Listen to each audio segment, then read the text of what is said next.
Okay, so thank you for attending our panel, which is called Differences in Samenesses. And today we want to focus on how cultural and other differences exist in the world and how these relate to body functional predictive behaviors. What differences can we find, but what samenesses can we find? At the end of the day, I think there are more samenesses than differences, but that's my take. It really doesn't matter. Culturally speaking, for me, it ends up being similar, but we'll see what the panelists have to say. I come from a Hispanic background, and generally speaking, we are culturally very little inclined to either share or be open about these conditions and many other things. We tend to not want to be out there, and particularly mothers really want to always hide everything that's wrong, and we just want everything to be perfect. So, but I'm guessing that this happens everywhere. The moms really have a hard time understanding the not voluntary part of these conditions, and tend to want to hide and punish. So I'll just introduce briefly our panelists, and then I'll let them perhaps introduce themselves even further. So we have Dr. Carolina, who is a cognitive behavioral psychotherapist from the National University in Mexico, and which, by the way, is the most prestigious university in Latin America. She is the sole scientist advisor of our CRCC group that we have with the idea of taking all the best information, the best therapy, the best techniques, the community-based events that happen in English to a Spanish-speaking world, because there's nothing in Spanish, there's very little information, and it's really important to be able to assist people that suffer BFRB. We also have Dr. Claire McKay, who's a professor of neuroscience, and that's interesting because it's a different area, from the University of Oxford, and she studies basically brain disorders. She has done much research on these brain disorders, but she recently began to turn her attention to trick and has come up with the trick professor. She's doing research, but she just had a conference in the UK at Oxford about these same issues. So for me, it's very nice to see how we're all coming together. Basically, that's very important. Anila, who's a co-founder of everything, of the non-for-profit BFRB Changemakers and of Habit Aware. She is a trichotillomania advocate. She is the trichotillomania advocate of this world. She's dedicated her entire life to raising awareness of BFRBs. Very involved in the community, very successful in joining all the associations, and she is dedicated to improve and make the community stronger. It's all about making the community stronger and bringing it together. And Jessie Perez is a mental health advocate. We serve together on the board of the Lighter Foundation, so that makes us very, very together. She's dedicated to growing awareness, helping people of color with BFRBs, but I work with them because at the end of the day, we're a lot of people of color, and you really cannot say who exactly is the people of color, right? So we work with a woman who's Bianca Leiter, and she has a foundation dedicated to the same thing. I love that Jessie, at her very young age, is an author. She is a celebrated author of 2 books, The Triumphant Trickster and The Tricky Situation. So with this, I let you ladies, we're gonna work around questions, so I'll pose the first question and you feel free to answer it.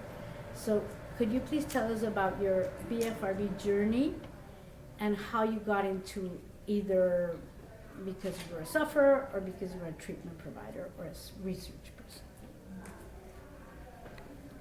How you want to do it? Which doctor wants to go first? Yeah, these are the doctors at the end, and then we're the non-doctors at the end. We're all just people. Yeah. Exactly, we're all just people. Shall I start? Yes. Go for it. Okay. Claire. I'm Claire, and it's great to be here, and thanks for coming along. I think you can hear us a little better now. Oh, yeah, thank you. So I have bitten my nails all my life. I don't remember a time before I bit my nails. But my BFRB journey really starts for me when I started hair pulling when I was around the age of 12. For me, that was a period of my life which was tricky. So my parents had just split up, and so I was sort of dealing with a change in family circumstance. But I think more presciently for me, it was the move from primary school to secondary school, and I didn't have a good time at secondary school. So I was quite badly bullied, and for me, I have an association between the bullying and the beginning of hair pulling. But who knows, maybe it would have come anyway. I obviously had the picking, pulling, biting tendency from my nail biting anyway, but I have always associated those two things together. I did okay at school, I did fine at school, and got very interested in the brain, and got very interested in just human behaviour actually, and what makes us tick, what makes us who we are. So I did a degree in psychology, and that turned into a fascination with the brain, and my PhD was looking at using brain imaging to understand differences in the way we process memories, and in particular for people with epilepsy. So that then follows kind of 30 years of career of trying to understand our brains, mostly using brain imaging techniques, but working with lots of people who understand brains in all sorts of different ways. Throughout all of this time, my trichotillomania was of course always with me. I was an eyelash, eyebrow and crown of head puller. And it was always my secret shame. So I told virtually nobody about my hair pulling behaviour, and I kind of developed a larger than life personality, and I tried to kind of out personality my trichotillomania. So through my job, I stood on lots of stages and had to be the confident scientist on the outside, all the while on the inside I knew the truth, which was that I'm stupid, I'm weak, and I'm ugly because I can't control my hair pulling behaviour.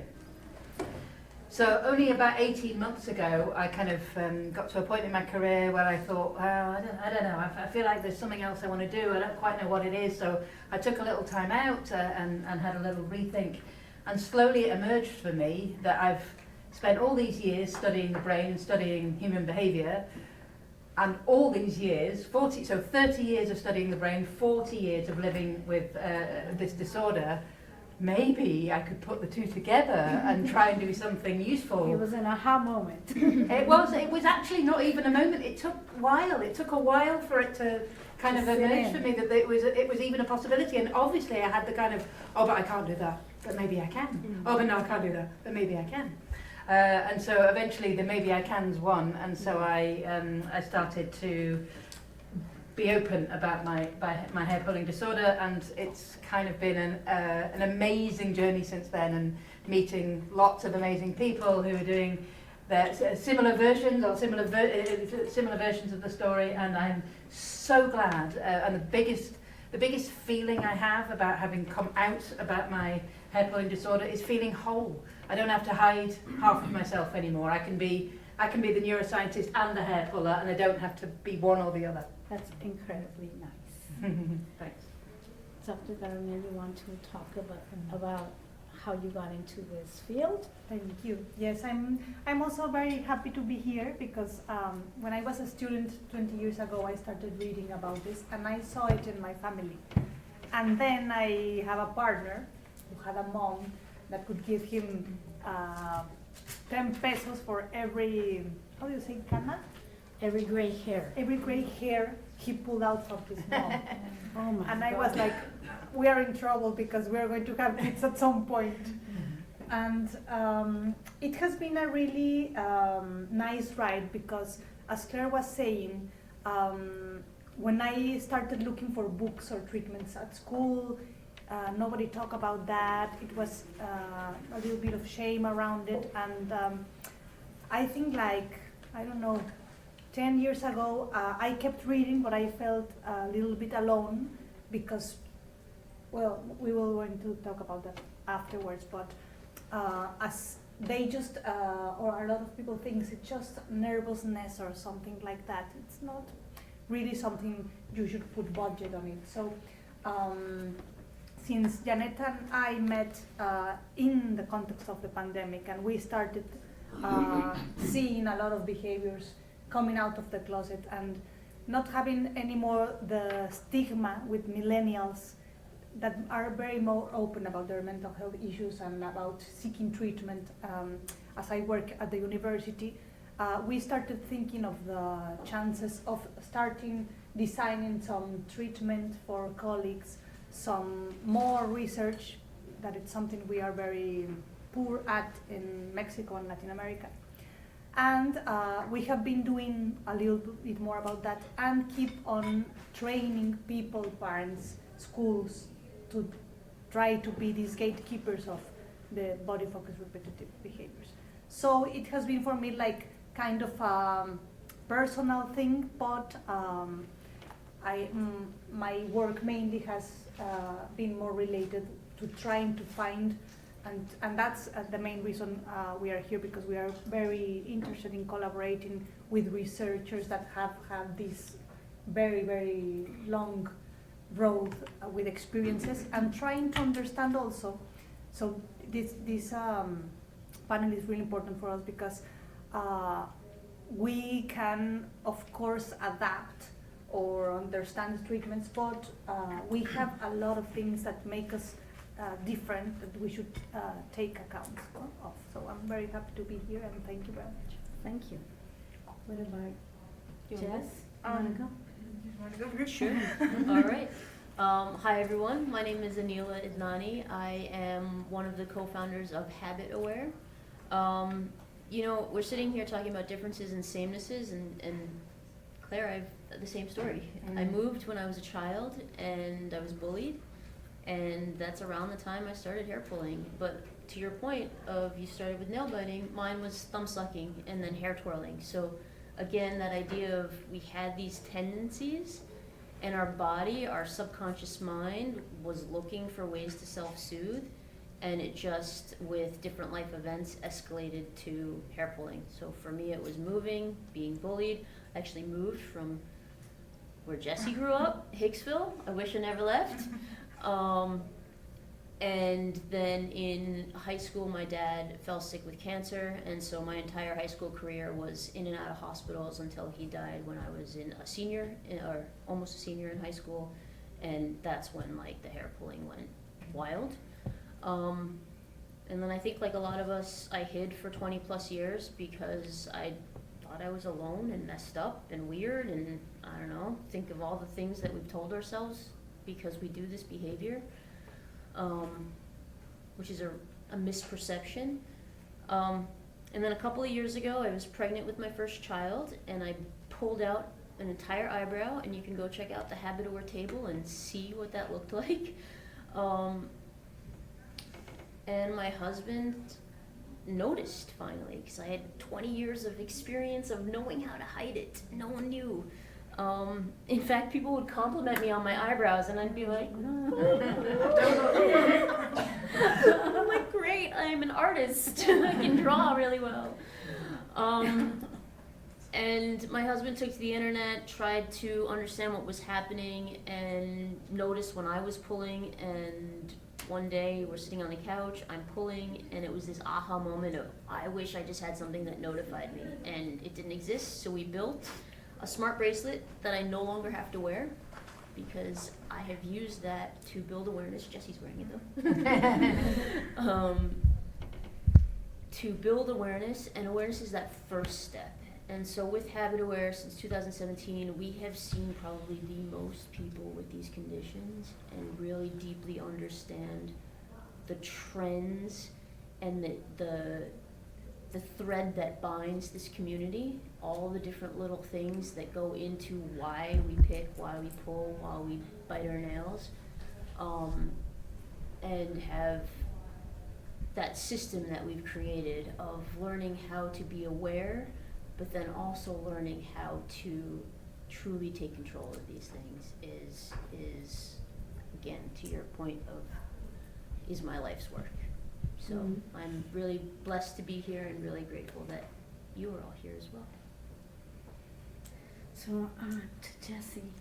Hi everyone, my name is Jessie Perez. I'm 25 years old from Long Island, New York. Like many of the other panelists, I also have lived with, well, struggled with, the self-soothing BFRB behaviors. I was also a thumb sucker till I was like 4 years old, and then nail biting and all of that. I am like multiply neurodivergent. I was diagnosed with ADHD when I was 7. I've had OCD all my life, and in high school I was diagnosed with bipolar disorder and on the autism spectrum. So I'm a very, just a naturally very fidgety, sensory-seeking person. And BFRBs actually happened to run my family. My mom is a skin picker. My dad has pulled his eyelashes since he was a child. And neither of them knew that they had something until I, later on. I started pulling my hair when I was 11, around the same time that I started middle school, which is like a huge transition for me. And now I also, in my home life, was at that time, around that same time, was dealing with a lot. My older sisters had a lot of mental health issues and were in and out of hospitals. So it was a lot of, transitional, similar to many of the other, a transitional period of my life. So I believe that already having those tendencies already in me, predisposed, it manifested as hair pulling when I was about 11 years old. And then a little bit later on, when I was 14, I started pulling my eyebrows as well. And I was lucky enough that I've always had long, naturally very thick, full, curly hair. I was always complimented on my hair when I was a kid. And I had so much of it that even though I started pulling when I was 11, I was pretty fortunate that I didn't really have any noticeable hair loss until around the time I started high school, and that's when my pulling spiked, and I quickly developed in a short amount of time large bald spots on the crown of my head. And I basically was living a double life for many years, and being a teenage girl in high school, I really didn't have many friends at all. I've always struggled socially, and living this double life, struggling with my identity, and it was almost like an identity crisis, and just hiding such a huge part of myself and trying to present as normal to everyone else. That was a really big struggle. And my mom, even though she is a skin picker herself, she didn't know that was a BFRB related to, and she didn't really always do the right things. At one point when my hair loss got really bad, when I was 14, my mom said I looked like a cancer patient. But then we found TLC, and I attended my first conference at 16 years old, and we attended every conference subsequently after that until 2019, when the last TLC conference was, until now. And meeting other people and finding that community as a teenager, was so life-changing. It honestly saved my life. That was so transformative, and that was the catalyst to my recovery. And from that point on, I didn't want to hide anymore. I came out on Facebook and social media, and then from there, I just expanded even further, and I've had articles published online, multiple media platforms, and then a few years after I think my third or fourth conference, I decided that I wanted to do even more. In my professional life, I work with children, and I absolutely love working with kids. For the past 5 years, have been a caregiver for kids with developmental disabilities, and so in 2019, I started my own little passion project program called Trickster Sisters, and I send personalized care packages to young girls with trick all across the country, and I I'm like a pen pal to them and a mentor to them. I've written 2 books that were published like 2 years ago. And then last year I started working as a peer coach with Habit Aware as facilitating monthly virtual kid and teen hangouts. And so for me, when I say that I'm in recovery, I don't mean that I have stopped pulling my hair. I have no eyebrows. I've not had eyebrows in over 5 years. I pull my hair every single day, but I am no longer suffering or living in shame or isolation or feeling alone. I love myself. I'm confident in who I am. I have a huge support system who is there for me and loves me. And I have just done so many things like beyond my wildest dreams, and I, you know, so I'm just, I'm very happy to be here, and my recovery is really just helping other people and paying it forward. And I believe it's a journey, not a destination, and it's ongoing. Like, you know, yeah, I'll stop there. I feel like I've spoken enough, but yeah. Where you are is where Thank we you. can all get. Yes, exactly. Okay, so I have a question more towards our differences, so because we're going to try and abort that today. So at our foundation, we're all humans, as Claire said, we're all people, but we live in a society which always wants to bring our differences to the forefront. So what differences do you identify with, and how have these differences affected your BFRB journey? So that's the question. So I would like to start.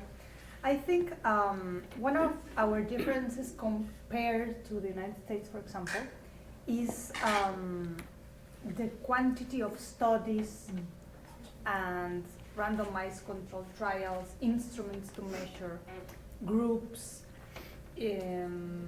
individual therapy, conferences. We talked with Claire in the summer that we were just taking a look at the most important databases in Mexico and Latin America.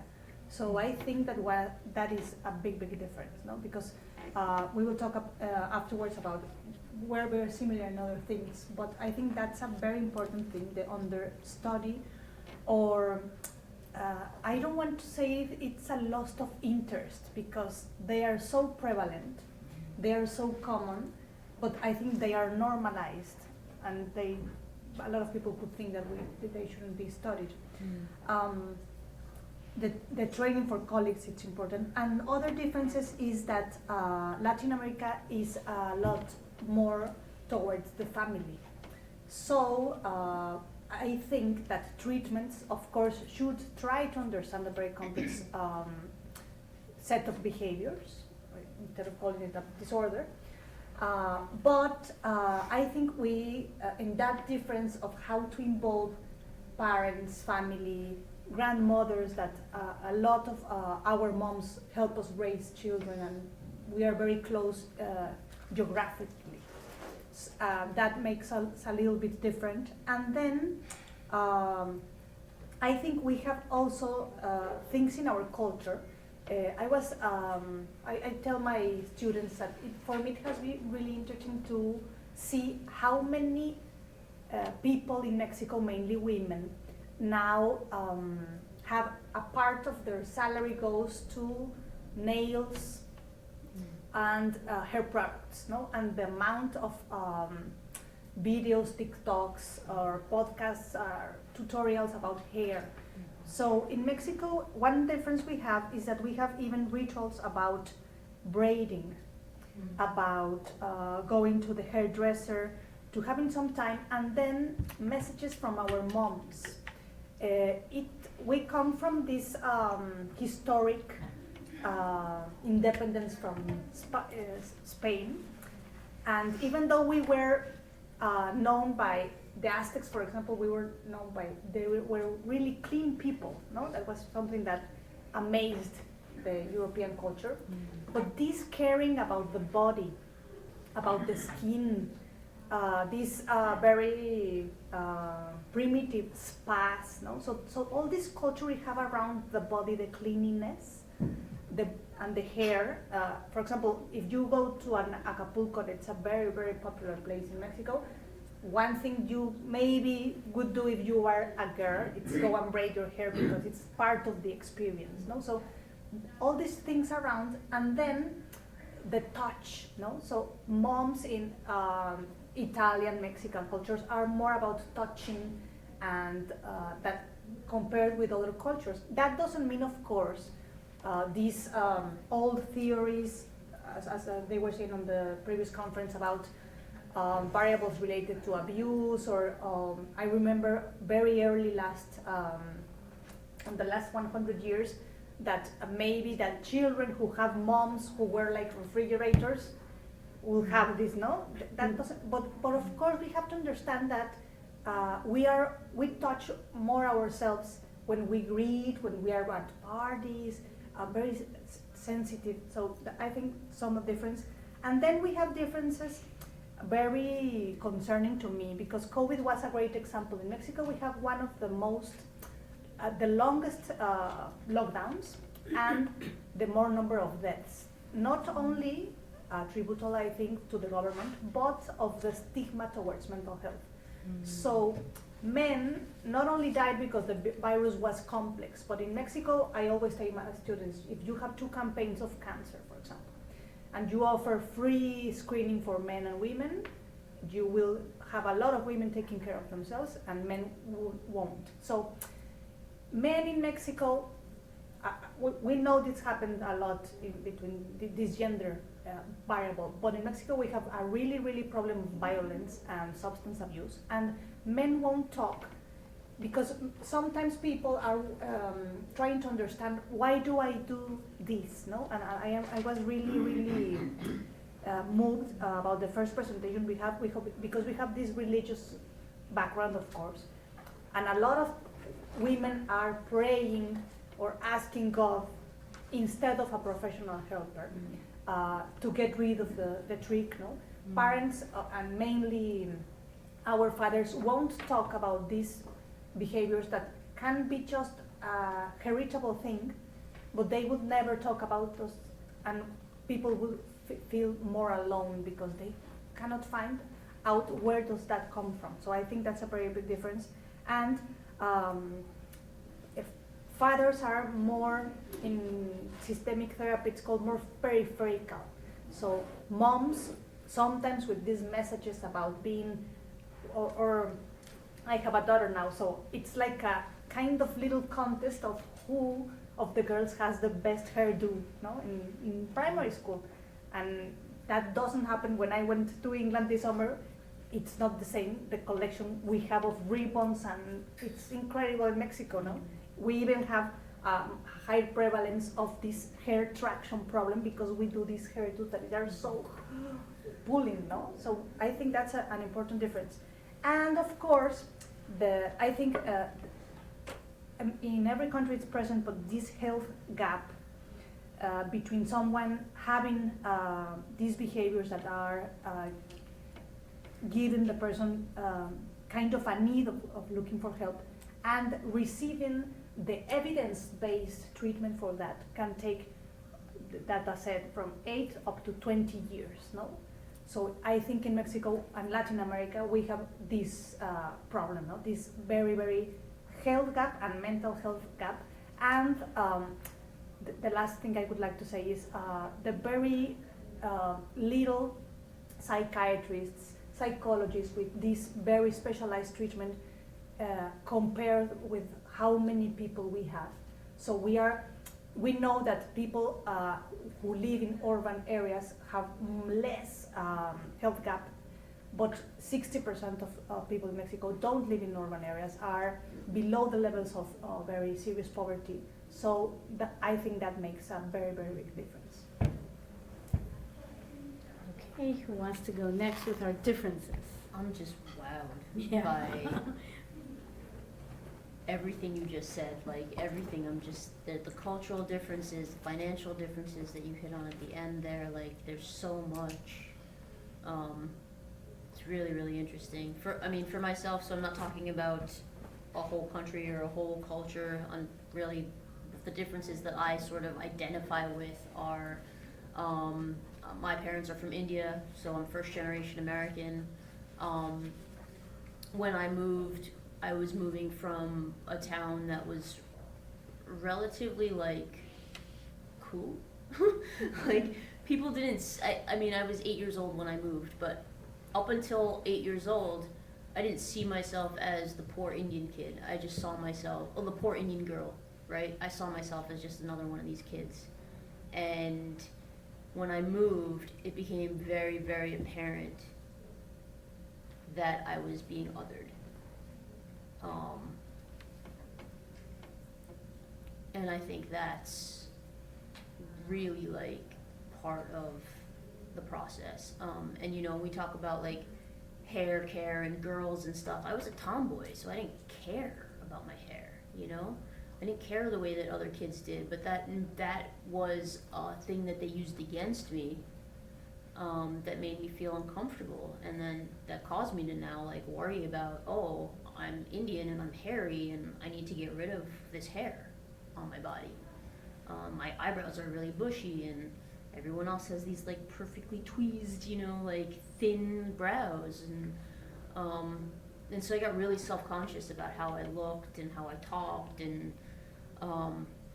that's kind of really where a lot of the struggle kind of came in for me. And then yeah, I think also in Indian culture, we don't talk a lot, like you were saying before, like everything needs to be perfect, like you know, you don't, that saying of we don't air our dirty laundry, which, I mean, mental health is not dirty laundry, mental health is something everybody has, but that mentality of like, nobody's gonna know about this, you know? I mean, even when my dad was sick with cancer way back when, like, we didn't talk about it, right? Like, we had, like, our community knew, but our Indian community knew because they were helping with, like, just being supportive and everything, but, like, the teachers at my school didn't know. You know, my friends didn't know. Like, until they started realizing, like, what's wrong with you? Like, why are you, like, what is this transition that's happening to you? Like, we weren't allowed to, not that we weren't allowed to, but we weren't shown how to talk about what was bothering us, because everything needed to be perfect. Everything needs to be perfect. Yeah. And if not, you need to make it look like it's Look like it's perfect, exactly. So those were kind of some of the struggles that I sat with, as a child, trying to hide this thing. My turn? Your turn, Jessie. Yeah. What differences can you find? Well, yeah, kind of going, I'm not gonna speak to like a whole broad, you know, community, but I'll just speak from my own personal experience. So I'm mixed race. My mom is white and my dad is Filipino. Both his parents were born, immigrated from the Philippines. So, and they were also both doctors, like physicians though. And even though they were doctors, they knew absolutely nothing about mental health at all. And my dad kind of, as well, even now, he's still, does not really understand my mental health conditions, like, at all. Even though, and you would think him, you know, being an eyelash puller himself, but he just really, just doesn't. Well, with Trick now, he's kind of just, like, neutral about it, but my other stuff, he just really does not get it at all. He's a very, like, emotionally closed off kind of person, not really emotionally available. And then another thing that I identify with, I guess, or struggle with would be, like my naturally very curly hair, like I said. So that was, you know, I kind of like almost tied my identity to my hair. Like everyone used to comment, like people would be like, you know, my Grammy, my mom's mother even would, you know, and she's blind too. She's been, but you could feel my hair even, and she just, this notion of like femininity and tying my identity to my hair. Everyone would comment like, oh my God, your hair is so beautiful. Like, people would tell me like, oh, people pay good money to get hair that looks like yours, and that was how it just was naturally. And so when I started pulling it, I felt like I lost like a huge part of my identity. And my mom, I know, felt that way as well, that she, you know, seeing her daughter lose her beautiful curls that I was known for, you know. And so that was a big struggle with, like, once I started experiencing hair loss. And then the other thing that I mentioned earlier too is being on the autism spectrum and other neurodivergencies. I am a very like sensory person, and then also struggling a lot with socially, just in general, just socializing pretty much. I've always been kind of withdrawn, more kept to myself, you know. In elementary school wasn't that big of a deal because everyone's friends with everyone in elementary school, you know, you just play together. It's not really like friendships of substance. You're not really like talking deeply to, you know, you're just playing together. And, you know, I did dance, I did Girl Scouts, I did, you know, baseball, I did stuff like that. But once I hit middle school, that's when everything changed, you know, and that's around the same time that I started pulling my hair. And I felt like the kids around me were kind of like advancing and, you know, making new friends and finding themselves, and I myself was still kind of stuck in like not really knowing how to like just socialize and interact with other people, you know, once it got more complex, like relationships. So that was like a huge struggle also, like dealing with this when high school, like when I started losing my hair, like having significant hair loss, that I feel like made the identity crisis even worse, like living like a double life and just that shame and isolation that I just like, I really had like one friend in high school and that was it. And yeah, trying to think of what else, but I don't know, that's what I'll say for now for my differences. And me? Yeah, Claire. Okay, so I think faced with this question, my first, where I go to first is that I'm old enough that trichotillomania wasn't even in the diagnostic manual when I first started pulling out my hair. So I was in my late 20s before I knew that there was a single other person on the planet that did it. And so I felt ultimate difference. The ultimate difference that I felt was that I was literally the only person. And I think many people have had the experience, at least in the early times, of feeling the ultimate difference is that it's only me. And so I guess that's the biggest feeling. But I think that what actually several people have said, and Jessie particularly said before, is that it is about our identity. There's something about the nature of having a BFRB which really clashes with our identity. So my identity, how I identify, is as a white, middle-class, British, educated woman in my 50s. And in lots of ways that's privilege, etc. But actually there's an important element of that which is not privilege when it comes to BFRBs, and that's that people like me in my world, we have this, it's kind of the opposite problem that you were talking about in maybe the Mexican and the Indian community, which is that we like to pretend our hair and our skin don't matter. We have a kind of a sense that, oh, it's only hair and skin, nobody really cares, it's not an important thing about you. But we know in our very souls that that's not true. And so there's a kind of a contradiction that I feel that I have lived with, which is that it's not a big deal and it is a big deal. And it's not a big deal because it's only your skin and only your hair and nobody can tell, nobody notices, no doctor cares, so there's a lot of it's not a big deal, but we know how it makes us feel, which is a big deal. And so I think sort of living with that contradiction is something, again, which I feel is probably common, and is a big part of that thing that makes it feel like difference. But the last thing I wanted to say is that in relation to differences, that since coming out, so I've come out quite publicly on national radio and TV and in various ways in my in my little world. And what that means is that I get a lot of communications that come to me. So lots of people write to me and share their stories. And it really strikes me that there is a large range of people and a large range of experiences. So obviously, in terms of the phenomenology of skin picking, hair pulling, nail biting, etc., we all have slight differences in terms of exactly what we do. There are loads of things in common, but there are lots of differences in terms of the details of the phenomenology for us. I've noticed that I've had letters from teenagers, I've had emails from teenagers, Instagram messages from teenagers, I've had handwritten letters from people in their 80s telling me their story of living their whole lives with the shame of hair pulling and skin picking, etc. And obviously the impact of the disorders also varies. Some people like to write to me and say, oh, well, I do a bit of this and it doesn't bother me. Well, good for you. That's not everybody else's experience. Notably, of the people that write to me, I'd say it's nearly as many men as women that write to me. And so, again, the sense that it's probably a shared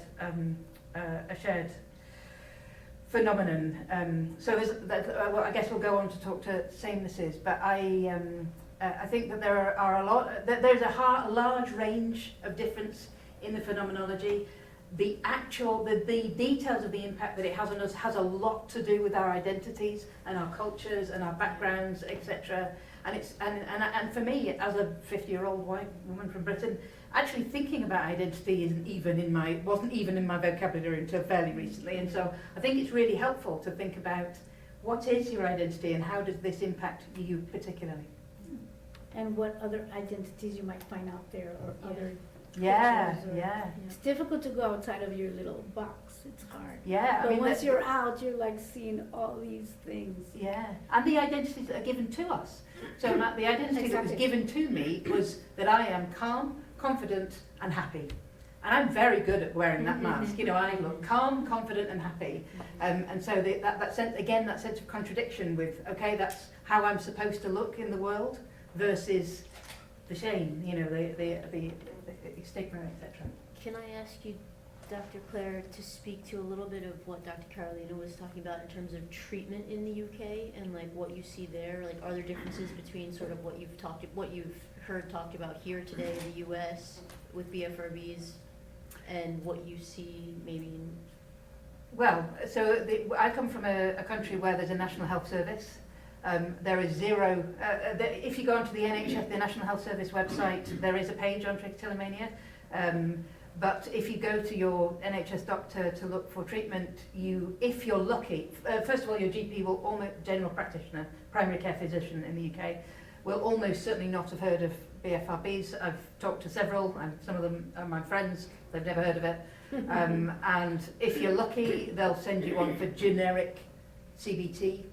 And so actually there's the amount of awareness within the medical community is virtually zero. I think we get a slightly distorted impression of what it's like in the States from a room like this, where the best doctors in this area are in the room with us.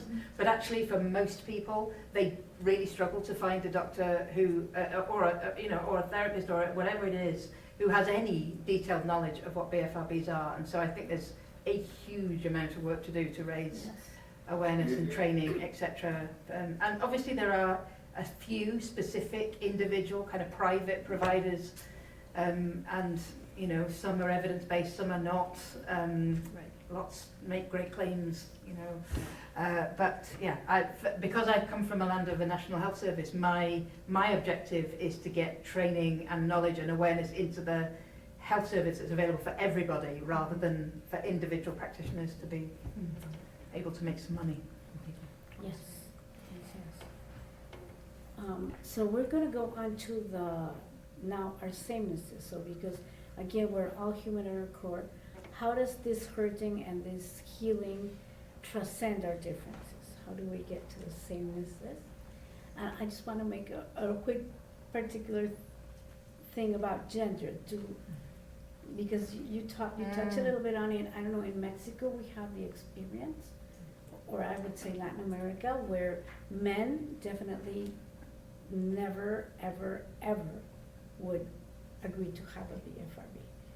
Mm. It's almost unheard of. But we know scientifically, we know that it's almost, it gender sameness, it's almost a 50-50, so, I don't know, again, as you said, men in Latin America are perhaps less open to these things, and I've, as somebody was saying before, it's like, oh, I picked my bird, is that a thing? So, oh, I picked they don't really come out and say it, but they do it, but because they don't have the big issue with the hair and the eyebrows and the skin as men, they just like, who cares? Right. Who cares? It's But just I not don't as- know Yeah. what you have experienced in that gender difference before we go on to our samenesses. And, I mean, you know, just to reiterate, Dr. Mansueto even said in the beginning, the keynote, the data used to show it was more women than men, but now it's kind of at this 50-50, and I think it is because culturally, I mean, sameness here, most cultures, women are put on a pedestal for their hair, their skin, and their nails. And are more likely to ask for help. And they're more likely to ask for help, exactly. And then there's that mental health stigma in the men, like men are taught to just buck up, just quit crying, you know, Suck it up. suck it up, Yeah. like man up, dust yourself off and keep going. And also as we're talking about gender here, I do want to apologize. I'm sitting in for Jason Yu, who is from Canada. So we were trying to ensure a little bit more diversity in terms of gender, and as well Jason has skin picking, so we wanted to capture that as well, but unfortunately he lives in Canada and couldn't make it, and so I'm sitting in his seat, and I'm a tomboy, so It's okay. It's okay. It's okay. I honestly, I truthfully think if I was living in this children's generation as who I was growing up, I would probably have like transitioned or something at some point, because I feel more comfortable like that. But hey, it's okay. I'm a mom of 2 and I love it. Sorry, sidebar. But yeah, men and women are like valued for different things. And I think that's why a lot more women are going to go for help. They're also taught to be the helpers, and they're taught to seek the help, whereas men are just not. And that's part of the change that we need to make as a society, which I think is happening now in the way that I see my kids and their friends growing up, where they're learning. Like, we're all sitting here, the biggest sameness is that we weren't taught how to take care of ourselves. We weren't taught how to have a mind-body connection where when something bad happened, we learned how to express it in a healthy way, or how to self-soothe in a healthy way. And I think time is the greatest difference that we have in some of the people in this room here, where we're living at a time where we know so much more about these conditions, and culturally things are changing to a point where we're allowed to talk about them. And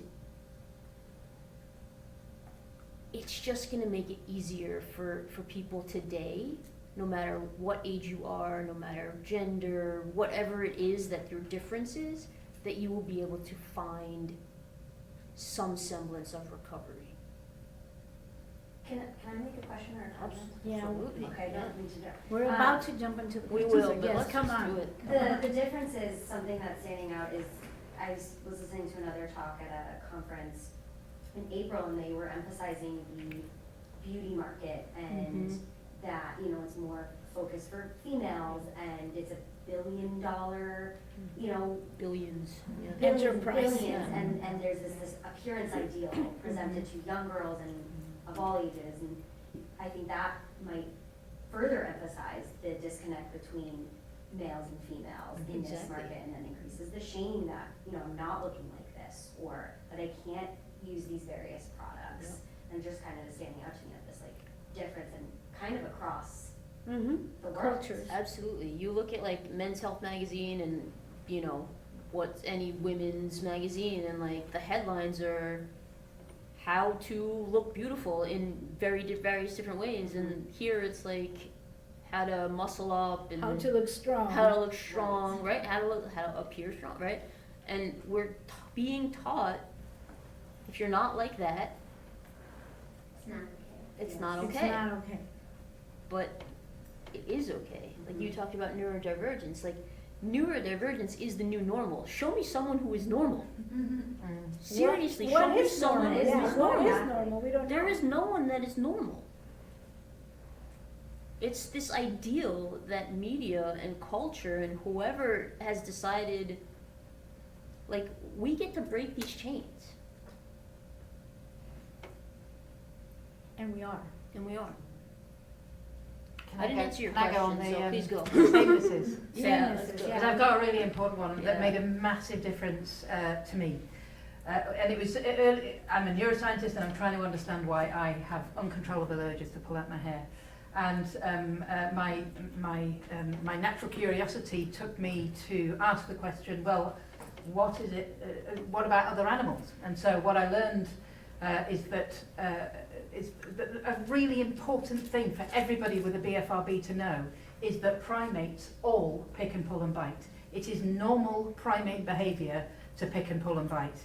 It is primates pick and pull and bite for lots of different reasons, they're complicated. Actually, primates spend an inordinate amount of time grooming. They groom themselves, they groom each other, they do it for hygiene reasons, so it's part of the immune system. They do it for social bonding, forming and maintaining social bonds, and they do it to regulate their emotions. It is normal primate behaviour.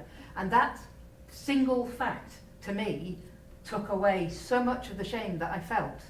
And I highly recommend taking yourself off to a zoo or a monkey sanctuary and just spend time watching the primates grooming. There is so much, it's, you can Took a see, weight off your. it's a huge weight off your shoulders. There are a couple of things that really, that I really took away from going to watch primates grooming. One is the intensity of focus. So as we all know, when we're in a picking, pulling, biting episode, the focus, it takes all of our attention. It's completely absorbing. You can see that in other primates.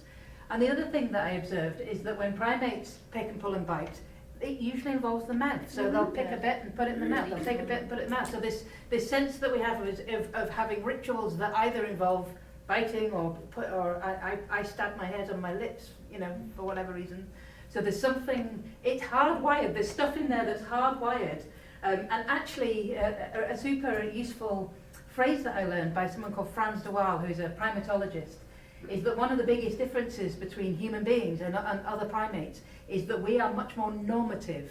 We create norms, we create social norms that are just rules that we make up to say this is allowed and this is not allowed. So for some reason, human beings made up the rule that it is not allowed to pick and pull and bite. And so we all tell our children not to pick and pull and bite. And for those of us who can't resist the urges to pick and pull and bite, we end up carrying all that shame and all that stigma, etc. But we're just being primates doing primate things. I love that you bring up this idea of grooming, right? Like we all have grooming, like we have the grooming gene. Ours is just turned up a little higher. Yeah. You talk about the primates, in each other's hair. That's what we're talking about here with like the parents braiding the hair and like we have a lot. We come from them, so like we have a lot of the same. We don't ritual come from them. We are them. Yeah, we are yeah, great yeah. apes. We are great apes. Like we've evolved from them, so it's natural that we would see some of these tendencies there, and it's science. I was telling Carolina that, like in Mexico and I guess in all Latin America, there was times where there was a lot of lice, obviously. Mm-hmm. I think everywhere. Yeah, But yeah. I see it in the street in my country. So it's super Yeah, it's the extremely same thing, common yeah. because the moms are always picking the lice. That's and where then nitpicking the comes from. the kids are picking the lice on their siblings. I mean, Yeah. it's just a little chain of picking. I think that's an important sameness, and I think you also touched on how knowing that allowed you to release some of the shame. And the shame And the is shame ubiquitous. is Absolutely like we ubiquitous, all live yeah. with that. I think honestly, this is you have actually said. I'm stealing It's a your shame quote. disorder, It's a yeah. shame Yeah. disorder. Claire's quote, not mine. It's Yeah. a shame disorder. Mm. It's And what we're if you telling can take ourselves away the about shame, it. Yeah, you don't have a and disorder everything's anymore. Not a fine. disorder. I don't have a okay. disorder anymore because I still pull my hair. I don't feel Exactly. shame. I don't have a disorder. That's So exactly it. therefore I'm cured. That's what we want everybody to feel. Yeah, Yeah, if you look exactly. at the definition in the DSM-5, Yeah. it's the repeated behavior, the repeated attempts to stop. It's not attributed to any other mental health condition, And it causes. and it's debilitating. It Causes causes significant distress. distress. If you can get to a point where you're not pulling that much, so it's not repeated, which means that you're not really trying to stop that much, still not attributed to something else, and you don't care. You no longer have trichotillomania. You have hair pulling. You pull a little bit here and there. You pull a little bit here and there. Yeah, I do. But we don't care anymore Yeah. because So we we don't have found this one. ourselves, and I think it's identity as well. Is Yeah. just once you can detach from I am a hair puller, I am a skin picker, I am a nail biter. I'm a You- primate. I am a primate. I am someone who takes care of myself. When you can start detaching your identity from this condition, you can start chipping away at that shame. You start chipping away at that debilitation, that impairment, that the things that your brain has been telling you for so long that are just not true. And can I say one more thing about that? Sorry, I know I'm No. taking up No, more it's time. fine. But there's one We're more thing done. about We that want which I questions. think is important, which is, again, I also through need looking through the scientific literature on trichotillomania on the one hand, and in picking, pulling, biting behaviours in animals, there's a really important difference in the narrative. When we see a human being who pulls out their hair, we say that human being is broken, we need to fix the human being. When we see an animal who has pulled out its hair, we say that animal is in distress, we need to fix its environment. That is exactly the same behaviour in two different types of primate, but we treat them completely differently, and we are so much crueler to the human being. That makes no sense. We need to fix that. That's what we're here for. That's what we're here Yes. for, I right? would also like to say something about the sameness. I think that the sameness about the understudied, except for the United States, I think we share that other countries we wouldn't have the opportunity to study more. I think that the DSM description, it reflects the need of neuroscience because it's so little, it's so ambiguous, it's so stigmatizing because it's a mania or it's a bit, what is it? Yeah. I think other things we share is that the need to understand how we should work with families. We unfortunately share these bad comments that I heard before about losing your hair and you look like a cancer patient. You know, it's like these comments in which families sometimes express their need to understand, and sometimes they think that giving you that type of comments can motivate you to stop doing it, no? And that's not Yeah. the shame, no? Because, but I think it's desperation for them. Yeah. I think we share that we need to come closer to men to study and help, not just shaving themselves. I think we need to change the narrative about just nervous habits. Historically, we have examples, no matter the country, the Romans, the Aztecs, the Egyptians. We have a lot of hair pulling, especially hair pulling, paintings, sculptures that has been through our lives. We have to get rid, I think, that we share that it's not a gender thing, it's not a hysterical thing, no, Right. from us. And they should take care of her hysteria, no? I think the sameness is that we need to work a little bit more or a lot more about budget because in our government's national fund, this is not really important, like depression, like suicide, for example. I think we also need to keep working on these people who make foundations, not waiting for the budget because it will not come in the long run. I think we also share the needs to have more material for children, more books that can explain. I think we also, for example, we were thinking that maybe in Mexico and Latin America, online trainings could reduce costs and help in some way, help with this gap of access to mental health. But also because sometimes we share that cognitive behavioral therapy and now enhanced with ACT or mindfulness or dialectical behavior therapy elements, not the core of the treatment. But we were thinking that in Mexico, very, very culturally adapted programs work better with this combination of individual therapy and group therapy, because I think half of the problems about these behaviors are that we have to change the society and change the evaluation, change the shame.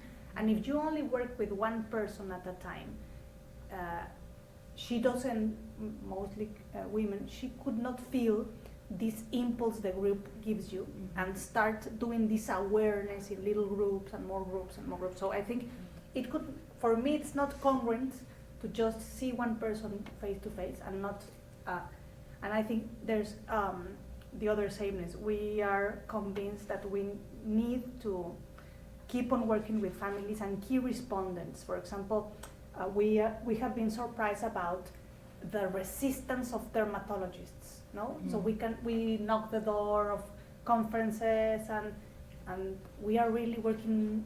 It's not a multidisciplinary work, and we think it's urgent because they see the kids on their offices, the teachers, the community. No, these key respondents. We should have a conference in which many other disciplines could be included, because it's like we are working alone with people who feel alone, and we are not expanding this and making it more crowded conferences, I think. And then I was just checking, as I was telling you before, this I am really always worrying about China, because makeup industry and wigs industry in the United States, China, and Latin America in particular, we were really concerned about, and I'm as a feminist, I think, no, this we are very worried about. I'm really happy because we are having our first woman as a president, no, and that's a big change for us. But we keep these norms about how should women look. We look at her nails, we look at her hair, we compare ourselves, and I think also as an act of sorority, I think we will have better research to understand that it's not also women, but I think we should also think about gender and how it's not only creating treatments, evidence-based, but working. That's what I need anthropologists, sociologists to be here to understand that this is a complex problem that we cannot disconnect from culture and norms. No? That would be my comment. Thank you. I love what you said about community. We see that in Habit Aware, the power of community. I think it just gets to the shame again, where when you, yes, have a treatment professional, I'm pointing at Jamie over there. You know, when you're working one-on-one with a treatment professional, you can work on yourself, but when you're in a community with other people in support groups or even any sort of support group, you start to see what you couldn't see in yourself, which is they have this condition, but it is not them, and they are cool people. And then that if-then logic of, if that's true for them, it slowly becomes true for you. And that is the power of community, is that you start recognizing, I'm not as messed up as I thought I was. Because these people have this thing too, and they're not messed up. They're doing cool stuff, whatever they're doing, you know, like they're funny. Living their life. They're living their life, right? They're funny, they're parents, they're this, they're that, they're artists, and you just start seeing, I'm not as bad as I thought I was. And in fact, if you're sitting here, you're probably one of the most awesome people ever, because you have this level of empathy that allows you to be a person that can support other people in their journeys with whatever their challenge is. Can I speak to that? Yes. I just want to echo that. That's pretty much exactly why like finding the community, attending conferences and in-person events, you know, learning that I'm not alone. Like I knew, you know, once I learned the term trichotillomania, I realized, okay, so it's not just me, this, you know, weird little quirky thing I do, there's other people who have it. But when I actually finally met people in person, face to face, and started hearing their stories, that was exactly what I was like, wow, these are just such amazing people. And, you know, I didn't look at them as if they were like damaged or broken or something wrong with them, like how the way I looked at myself. So that's really what the power of community is, really what changed and transformed my own view of myself and loving and accepting myself. So yeah, I just wanted to echo that. And you know, you all being here, especially if it's your first time, you know, meeting other people with BFRBs, it's very powerful. So yeah. So what about some questions? I hope you guys have some questions Questions for or us. any experiences or anything that's coming up for you? Just, I mean, I want to say 7,000 things, but I'll start with thank you. So much of what all of you said is like, oh my God, like for me, this is the first time I've ever been around other people with it, right? And I'm like you, Claire, I'm 58, and I was in law school when I finally found out what I had, and I had, until I was, you know, 24 years old, thought I was the only person on the planet. So, can I just ask a question in this room? Does anyone else despise the word trichotillomania? Oh, awful. Can we call it something Hair pulling else? I disorder. refuse Just call it to- hair pulling disorder. Yeah. I hate Yeah. it. Yeah. I hate I all feel like terminology. that draws up an Yeah. image of I'm in the corner Yeah. there, like, Can and I jump, I want to just jump in on that. I remember the first time, one of the first times, maybe I was 11, I went to a therapist. Horrible. Basically, one of the things that they said to me was, we're here to fix what's wrong with you. And that's when I got up and walked out. But before that, the way that they said it is like, what you have is, quote, trichotillomania, which means hair pulling madness. Now, yeah, mania sounds Yeah. not good. It's the mania. And it's actually just wrong. So when I very much started, wrong, like that, when I started out studying these disorders, my first instinct was, I've got to go on a campaign of changing the names, because the names are just awful. Let's do it. Let's do it. Well, I mean, Let's do it. but then Seriously. actually just calling it hair pulling disorder. So I tend not to use the mania word because it's just ridiculous. But it is the thing that's in the DSM. So for now, we're kind of stuck with it. In the end, I decided there were bigger fish to fry, actually. Right, yeah. For but you, because you're smart in the ways you need to be smart. I'm good at making things. Just call it cheap, hair pulling so I disorder. can- We can do breast. Let's get that going, man. I don't like that word either. Yeah. BFRBs is okay. I mean, I think I'm quite happy Yeah. with BFRBs, I'm fine and with hair it. pulling disorder is fine. But the Just mania call it words what are it just is, awful. so it makes it easy for people Yeah. to like, Yeah. and then also, like, it's just, it also allows you to detach from it, right? Like trichotillomania, like, yes, like the language is, ugh, Yeah. but then when you say hair pulling disorder, like, I don't know, it's something out there. It's not in here, you know? Yeah. that's a Right. good point, yeah. Like, But if you look at. So are we trichotillomaniacs? Yeah. Is that what we no, are? Exactly. no, You know what I because mean? like That's what I identity, don't like about it. you don't wanna tie it, right? Like neurolinguistic processing, your brain wants to be right. If you tell yourself you're a hair puller, Yeah, you are never, ever, ever. yeah. Your brain is gonna keep bouncing back no matter how hard you try. You are a person that takes care of yourself. You keep telling yourself that, and you will slowly become that. Yeah. The other terminology is not that great either, though. Dermatillomania, Yeah, dermatillomania. All of them, exactly, all of them. Excoriation. Onigophagia. Sorry, can I just say something on that? This is all completely new to me, like seriously, a few months, probably this weekend, so I didn't know there was a BFRB thing, I didn't know any of this, but I'm 64 years old and I've been skin picking my nails and my skin since as long as I can remember. Probably 4 or 5, I don't know. But I've been trying on my own to deal with it, and one of the things I have done is mention it, I don't know how many times, to a dermatologist. So I see a dermatologist, and this is really common in Australia, for skin cancer. So we see someone every 6 or 12 months to get checked, because we have a lot of them, you know, and if you get them early enough, they don't develop into melanoma. But, so every time I see the skin specialist about that other stuff, I always mention, you know, picking my skin and it's getting worse, and she completely ignores it. She acts like she literally has not heard me say anything and goes on to something else. And then the last time, maybe a month or two ago, I said, look what's happened. I've picked off the entire nail of these two things, and it was split, it was bleeding, you could see like signs of infection. And I said, look, I know you think this is just a psychological thing and I need to see a psychologist, and God knows I've had therapy, but not for this topic. But it's now got physical ramifications. Surely as a skin specialist you care about what's happening. Yeah. Look at this. Anyway, she suggested that I go and get false nails, acrylic nails, to cover them up. And I said, but they won't stick, there's nothing there, look how rigid.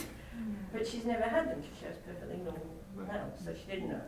But anyway, I also said, look, I found this from Google. It's a condition, it's called dermatillomania. Like, you know, I didn't really think about it, but she just looked at me and like, it's what?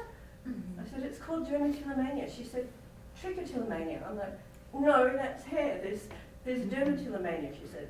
Oh, we call that neurodermatitis. So I went home and Googled neurodermatitis.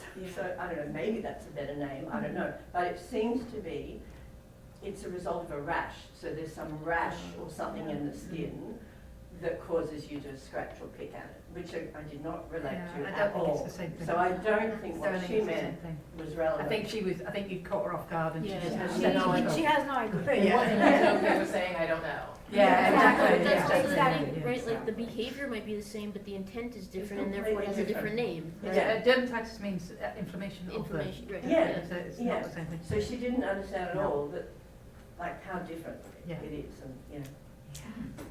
Well, how did you find this though? How did you find this conference? If you... Google, Yes. which led me to, I mean, Anila's Keen Tube bracelet, Yeah. which I didn't buy, partly because of the distance and the shipping, and if I can't get it to work, and if I can return it, all that was just too much. All of that is solved. Yeah, all of that was just too much for what I'm going, you know, dealing with at home and planning this trip to come to America. But I kept getting the emails. So finally, a couple of weeks ago, I thought, it's time to read all those emails that I've been getting. And so I watched YouTube clips, I saw Jessie's story, like I've learned, I feel like I know a lot of you. Of course I feel like I know you from last night. So I'm basically just running away from my life. I just decided I'm going to go live somewhere else for 6 weeks. That was as much as I could justify financially. I'm going to go to Chicago, which is just a big city with big, gorgeous buildings. And I just wanted to be somewhere where just different, wake up somewhere different and see if I feel any different. Of course I don't, you take yourself with you wherever you go. And while I was here, like I've been here 2 weeks in Chicago, and then I got an email that talked about this conference, and I'm like, oh. Well, you might wake up different after this. Decent. Yeah. I could probably, You know, probably get there, so. You saying you're running away from your life, you have run toward the biggest problem in your life, or maybe one of the biggest problems in your life. You're not running away. You're running toward, and that's healing. The hiding, the secret, it's the secret that makes you sick. It's the secret that perpetuates a cycle of shame, of hiding, of trying to live up to these never-ending beauty standards. When you start shedding that and you start running toward and looking at this problem, in 2022 I had breast cancer, and you know what, it was a gift. It was a gift because I got rid of these, which hey, I'm a tomboy, so it kind of worked out. But it was a gift because it allowed me to see what my pain with trichotillomania taught me, which was every challenge. We talk a big game about fight cancer, fight this, fight that, battle. We are meant to dance with every challenge. We are meant to take it by the hand, let it sometimes lead, let us sometimes lead, and that's what you did by coming here. is you let it lead you to here. And so you are running toward, and I just know the next decades, the next chapter, we're gonna see such amazing things from you. And we're all gonna come visit you in Australia. Yes, that's a We'll be first holding thing. the first Australian. Yes. That's a good idea. On the beach. I like what I like what Lauren McKinney from Picking Me says, that she's recovering with Yeah. BFRBs, not from BFRBs. Yeah. I just wanted to thank, as I'm sure all of us do, thank you all for being here. I have managed trichotillomania for 30 years, and when I say I wish I'd had a Jessie to send me a letter or a little trinket in the mail or something, I'm definitely old enough to be there in the mid to late 90s when we didn't know much of anything, and when you Googled and the 18-year-old me took in the thing, and I don't even think it was Google, quite frankly, it was some printout, to my very first therapy appointment and coming across someone who just clearly didn't know. And, not to fault that person, this was 1998 and I was carrying in a sheet and nobody knew. I wish I'd had when I was younger and it was more of a awareness thing. I think the Keen bracelet would have been very helpful. My pulling evolved over the years where now it's not constant, but when it is, it's a trance and there's not a bracelet and there's not a tool and there's not anything I'm gonna say to myself in that moment. So I continue to be very interested in research. And my question is, what do we need to do to get this past the cosmetic thing, right? Because the perception is that it's hair, it's skin. Like, who cares? Or we need to get through this appearance thing with cultural biases. What I can say, though, is I wear wigs and I've managed the appearance part of it. I no longer care about any of that, and I don't feel that I carry shame. What I do know is when I lock myself in a bathroom for 2 hours and my fingers hurt and I feel like I'm starting to get like arthritis, or I'm getting repetitive stress injuries in my shoulder, I still care about why we're doing this, and we can reframe it as we're not battling it, that this isn't a fight, that we're getting rid of some of that shame, and by gathering together in community, it helps a lot of that. But I want to make sure that we continue to move the needle on something that helps us manage this. And kind of a very quick follow-up, because Dr. McKay, you mentioned brain imaging, and I'm just wondering, is there a place for any of that? Does it matter? I've had a psychiatrist tell me, so it can tell you to eat better and to, all of those things. But I'm curious about all of these things. What I would like to recommend that you do is Okay. two things. One is come to my talk this afternoon, where I will go into this in much more detail. So I've got a session between 2 and 3 or something, 2 and 3:30 or whatever it is. Where I'm going to tell you all about the Oxford conference, because at the Oxford, so 3 weeks ago, Anila and I were, and Mallory, who's over here, were all in Oxford having the first ever Oxford BFRB conference, and our focus there was very much on, this is not just about hair and skin and nails, and it's about the neurophysiology, it's about the nerve fibers that carry the messages, it's about the understanding that trance-like state. I'm very interested in that trance-like state. I think that it actually holds the key to some of the problems that we face. I think that, for example, I will go on about this later this afternoon, but the trance-like state is something that many of us recognise when we're picking, pulling, biting. It's actually, said another way, an altered state of consciousness, and that altered state of consciousness is quite a nice place to be. I actually wonder whether it's that altered state of consciousness, which is the thing we're kind of addicted to, and the hair pulling and the skin picking and the nail biting is a means to an end, and actually gets us into that state that we quite like being in. So, I think there's loads of, come to my talk this afternoon, I'll tell you much more about that, but that's exactly what I'm trying to bring into the field, is an understanding of the phenomenology. Take it apart and think about it as a neuroscientist, and which brain systems are going to be involved in that, where does the motor system, our motor system, which is this bit of brain here, it gets its instructions about what to do from a whole range of different areas. And we know some of that stuff, we don't know all of that stuff, and none of it has been applied to BFRBs, so there's plenty to do.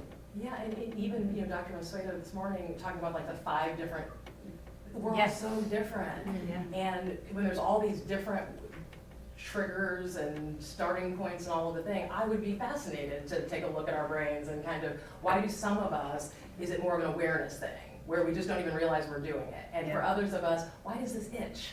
Why is there that itch that I have to get that out? I'm going to Or talk about I'm all of that stressed. stuff.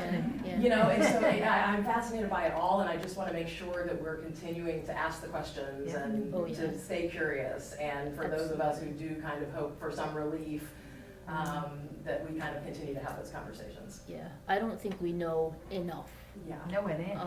You know, I think even this morning's like what we know and what we don't know, like there's so much more we don't know. Of course. And so that's exactly where, like, I know Dr. McKay is probably already firing up brain imaging machines. BFRB Changemakers is looking to do more research with university-led researchers. Looking at you, Mallory. And I'm sure TLC is also on, doing stuff. We want We to, will- we're we doing will a project. Loop in and make sure we do some global work here. So, yeah, yeah. May I speak to Yeah. that? I, like everything you said, I'm just like nodding, like I feel the same exact way. I no longer live with like any shame whatsoever. I haven't, like I said, I haven't had eyebrows in over 5 years, and I stopped caring. Like I really just simply don't care. I don't draw them on anymore. I don't give a crap. Like I really don't care. And even my hair, like I haven't had like bald spots in a while either. Like I didn't mention this earlier, but I've shaved my head before. I shaved my head like the very end of high school and stuff like that. And I don't care about how I do want to obviously feel confident in how I look, but like it's not dictated by trick or my hair loss anymore. Like I just simply do not care about that. Like I love myself regardless. But my issue lately that has been really bad is that, like, the loss of time and the loss of control. It's not just a cosmetic thing. And I feel like a lot of people are like, oh, they want to stop. How can I stop? But mainly because they're living with so much shame. And for me, it's not about that anymore. Like, I was literally missed my train this morning going to the airport because I was tweezing my eyebrows for so long. Yeah. And I had to, instead of spending, $15 on the train and a bus, I spent $50 on a lift to the airport that I could have saved. And this scarf that I'm wearing is not to cover bald spots. I have a full head of hair. I got my hair cut yesterday. It looks very beautiful. But I'm covering it because my hands are just constantly in my hair lately, in my head lately. And it's so frustrating. Like it's really interfering with my functioning. And not because of the shame, but because of the behavior, just so focused and in the behavior, but like the lack of control. And like you said, like will lay down, I have like a whole ritual, I'll lay down, face down on my bed, have my phone flashlight on, magnifying mirror, tweezers, and literally for hours at night. And to the point that my hands like go numb, they hurt, my elbows hurt, my hands hurt. I'm digging deep cuts into right above my eyes. They're red and like, the flesh is like bleeding, scars, like marks, like constantly. And that's just, it's awful. Like it's Not how you want to be living. it's Like, not you exactly, like and living. it's not because of the shame. It's because of The control. the loss of control And and time. how much time I lose. Yeah. And that's what's frustrating. And I personally have never really been like interested in like the whole research aspect, because like I said, like I've always been like, oh, I don't care, I love myself now and I'm not ashamed. But I will say, and I also, like I said, I started going to this conference when I was like 16, so I didn't care about that back then. I just wanted to meet other people and whatever. But at this point in my life, I will say that I actually am I really think I'm going to go to yours, and I'm really looking forward to that. I think there is a lot that needs to be done about research, and not just about, how can we stop because, this is a bad, shameful behavior, but because how can we not let it interfere in our lives and have, understanding how we can, like you said, like that altered consciousness in the trance and that, and not losing so much time and pain, like physical pain from, not that we're purposely doing it, it's not self-harm, but it's like just, it's such a It's this aspect of obsessive, hardwired. it's such an Yeah. obsessive, So hardwired. Yeah. exactly, so, yeah. The thank you all for coming. It was great. If you have more questions, just come find us. Come find us. We're all good humans here. Find each other. We'd love to stay in touch.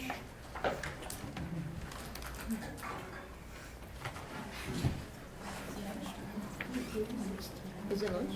Or is it a break? It's 1:05. Yes, it is actually lunch for. That was awesome. Thank you. Thank you. Yeah, I'm interested in your chocolate structure. Before, don't leave, let's maybe take a picture. Oh, right. Thank you for coming. If you have any questions, Thank you. just come find us. Camila's gonna take her. Oh, picture. Hi, Mary.